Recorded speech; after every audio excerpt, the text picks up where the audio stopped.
Good morning, I'm Carol Harmer from Charmer Trading, and today I'm going to walk you through the S&P because I think, this market at the moment is at critical, crucial levels.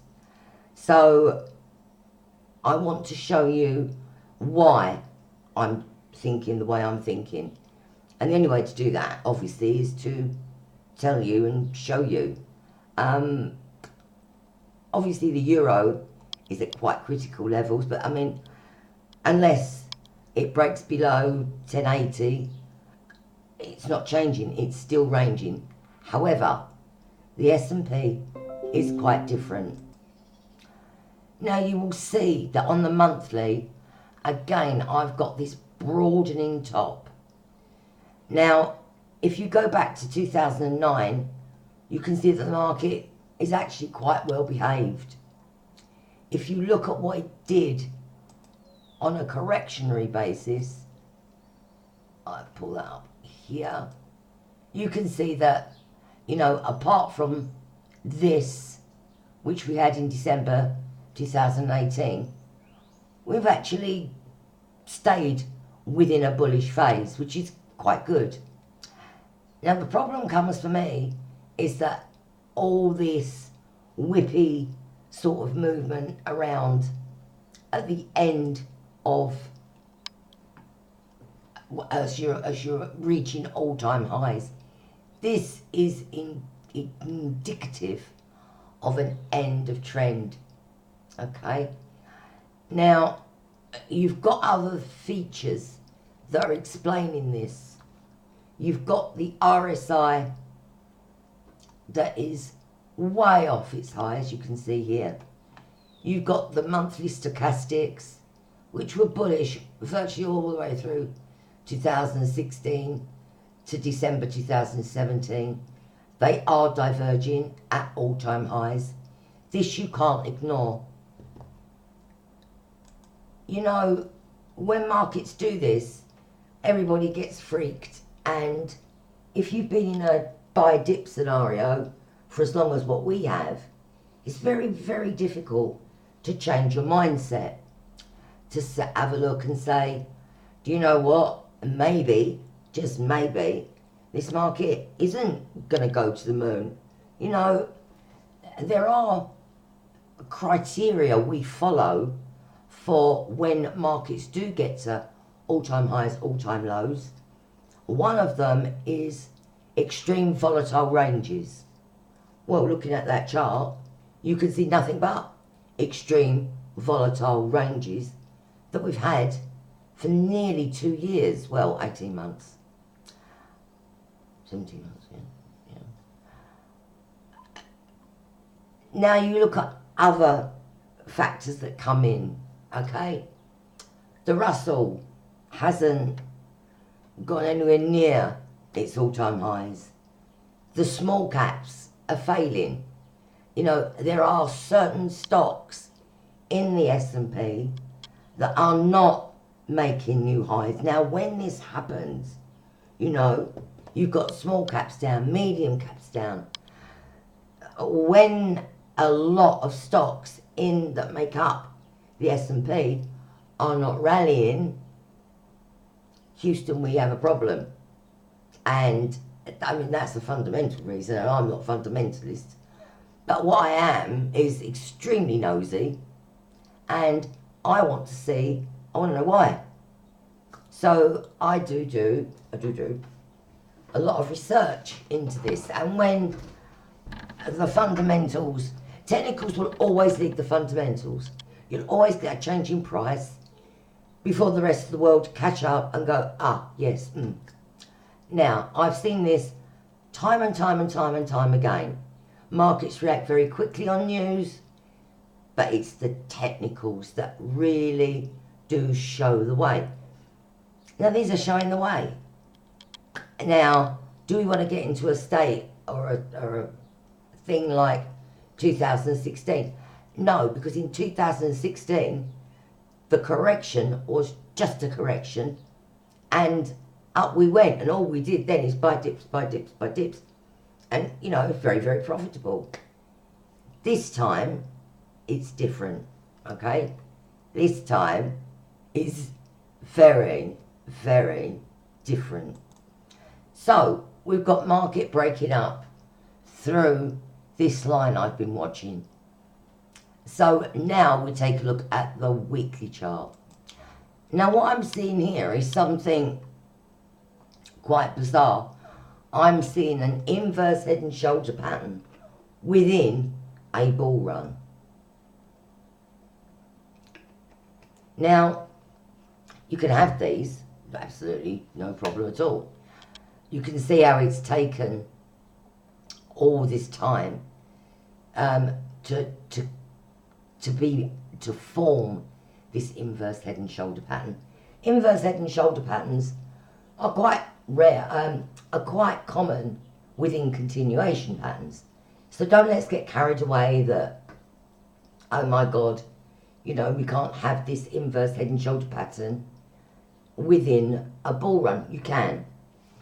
And this is where the monthly and the weekly charts are completely at odds with each other.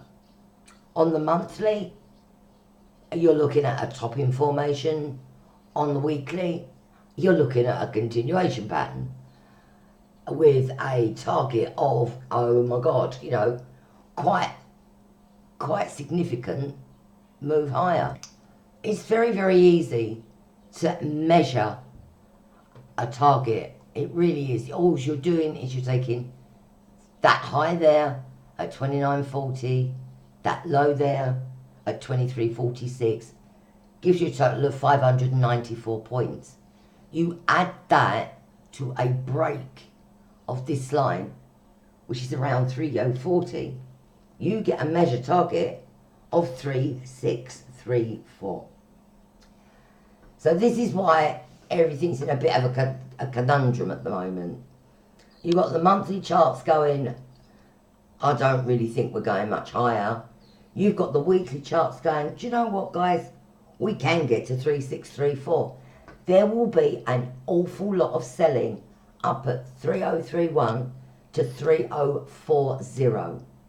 Okay, because that was a measured target from way back when.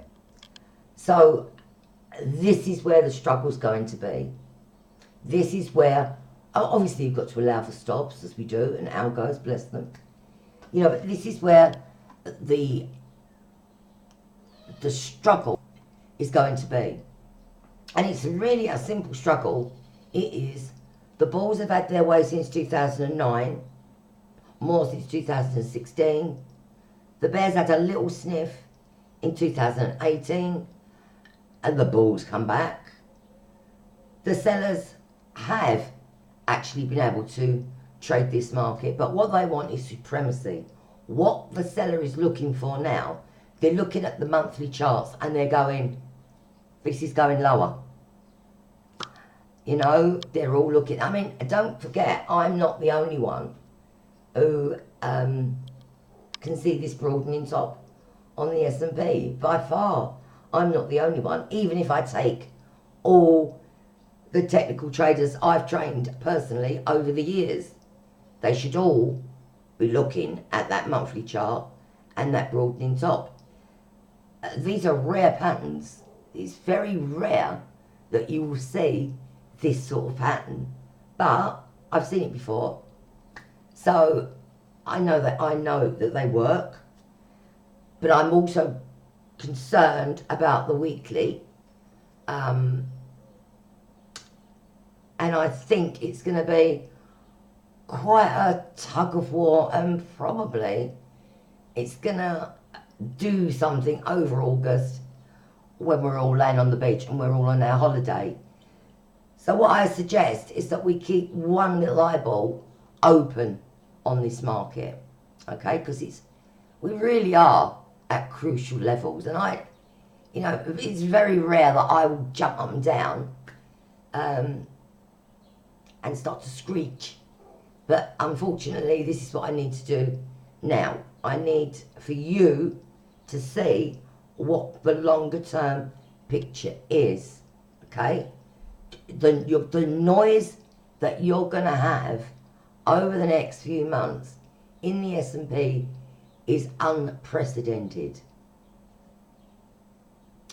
As long as you know that and you understand what direction we're going to be going in, you should be able to trade through it. Okay? The idea will be stick to the important levels. Stick to them. If you don't, it's at your peril.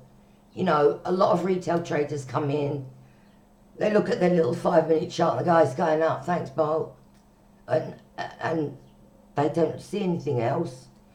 They could have bought a really major chart point, they could have bought a Fibonacci level, 200-day moving average, and they wonder why it plummets out of sight.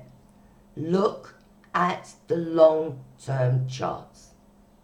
You've got to know your trends. Primary, secondary, minor. You've got to know all these things. Well, you've got to know a lot more, but for today, you just need to know that.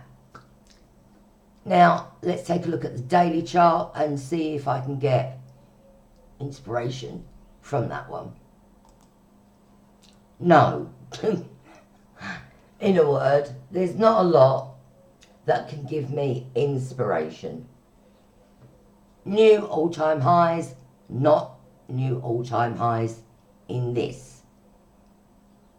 RSI ticking up at neutral levels. Overnight, unchanged from the close. Now, this is telling you, okay, we know our sell area, 30.31 to 30.40. We know this. If we see the market anywhere near there, I personally will be selling it. Okay? Now it's a very chancy, if you like, to sell into an upward market. But I've always been a bit of a contrarian trader. And being a technical trader, I can see the value in selling and not worrying about it unless it breaks through 30.48, 30.50. Now, obviously you can see all the moving averages, we're above everything, but we're not still making the gains on the indicators. You know, and that's what we've got to do.